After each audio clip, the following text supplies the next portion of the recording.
नमस्कार, आप देख रहे हैं डिस्कवरी ऑफ महाराष्ट्र न्यूज। हमारे चैनल को लाइक और सब्सक्राइब जरूर करें। अंधेरी के गिलबर्ट हिल जुहू गली स्थित एसआरए प्रोजेक्ट को लेकर स्थानीय राजनीति में भूचाल आ गया।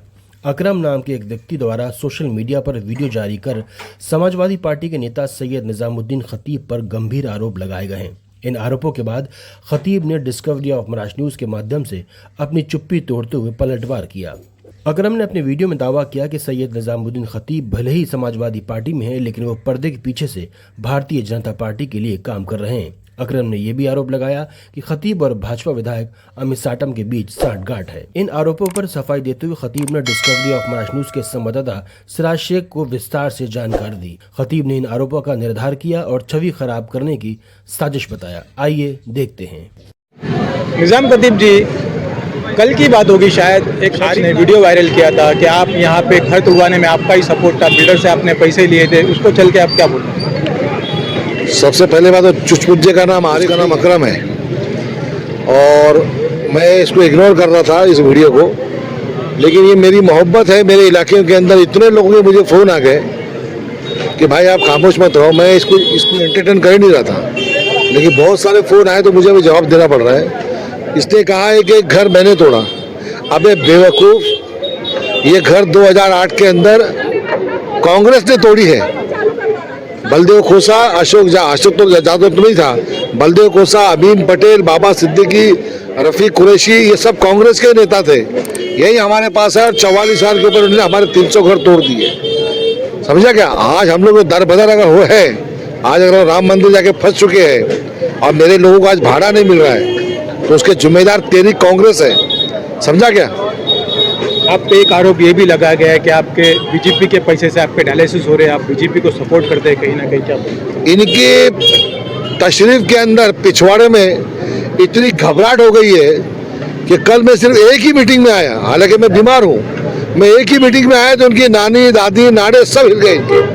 अबे बेवकूफ़, चुचपुंजे, तेरे को मालूम है मेरा डायलिसिस मिल्लत हॉस्पिटल के अंदर महाराष्ट्र सरकार की तरफ से योजना में फ्री होता है, कोई पैसा कोई देता नहीं है। और तू जो मुझ पे इल्ज़ाम लगाता है, भाजपा की भी आंखों में आंखें डाल के बात करने वाला है निजाम खतीब है। अगर मुझे लगेगा कि मेरे एसआर स्कीम के अंदर भाजपा कुछ काम करेगी तो अमित साटम की आंखों में आंखें डाल के बात करने की ताकत मेरे अंदर है और मैं दिखाऊंगा। तेरे जैसे चिचपुंजे की मेरे को जरूरत भी नहीं है। और सुन, तूने उसमें ये भी बोला है कि मोहसिन एक यूनिवर्सिटी है, मैं तो मोहसिन भाई को डायरेक्ट बोलूँगा, क्या लगा के रखे? ये जबान खामोश है, खामोश रहने दो। मैं जब कुछ बोल नहीं रहा हूँ, खाली अपनी बात कर रहा हूँ कि भाई मेरा कैंडिडेट है, मेरा अबू आसिम आजमी है, मेरे अबू आसिम आजमी की कैंडिडेट को जिताओ। मैं जब किसके फटल में टांगने आ रहा हूँ तो तुम लोग क्या उंगली कर रहे हो? अभी कल का भी टाइम बाकी है। मैं चैलेंज देता हूँ अकरम, तेरे को मेरा चैलेंज है, कल 5 बजे तक प्रचार बाकी है, तो जिधर बोल उधर मैं आने को तैयार हूँ। तो मोहसिन हैदर को भी बोला, मुझे भी बोला, किसने किसका घर चलाया, किसने किसको नेता बनाया और कौन सीनियर है कौन जूनियर है, मैं खुल के मोहसिन हैदर साहब का सामना करने को तैयार हूँ। मैं नाम नहीं लेना चाहता था पर मजबूर तूने किया। मैं नहीं बोलना चाहता था तो मजबूर किया। और एक बात याद रख, मैं निजामुद्दीन खतीब हूँ, मेरी कतरी और करनी में कोई फर्क नहीं है। जो बोला वो करके दिखाऊंगा। आज की रात भी तेरे पास है। अब इस चैनल पे जब चलाना तो फोन कर दे मुझे, कहाँ पर आना है, अकेला आऊंगा।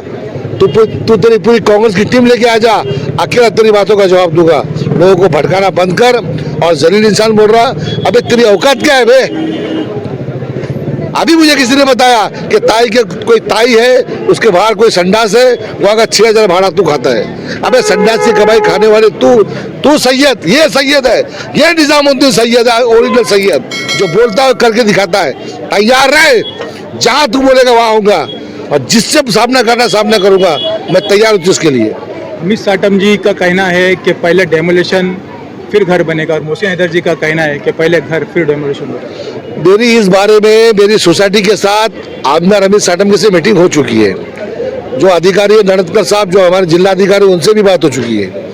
हमारा भी ये कहना है कि भाई हमारा जो इलाका जो तोड़ा गया है, जहाँ पर बिल्डिंग बन सकती है, हमने भी हमारी मांग रखी है।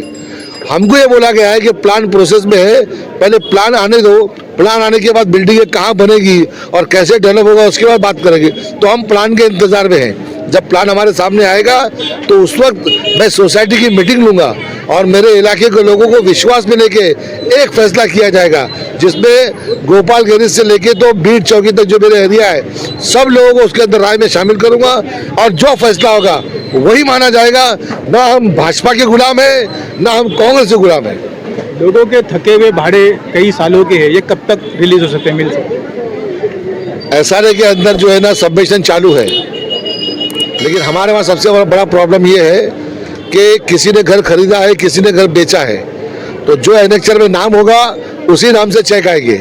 तो अभी सबसे जो पहला प्रोसेस है ट्रांसफर का, अभय योजना के अंदर लोगों के नाम ट्रांसफर हो रहे हैं। जैसे नाम ट्रांसफर होते हैं तो जो हमारे 7 साल का जो रुका हुआ भाड़ा है और जो आज का जो भाड़ा है वो एसआरए के अंदर अंदर का जो मार्केट रेट है उसके हिसाब से ऑफिसर देंगे हमको भाड़ा।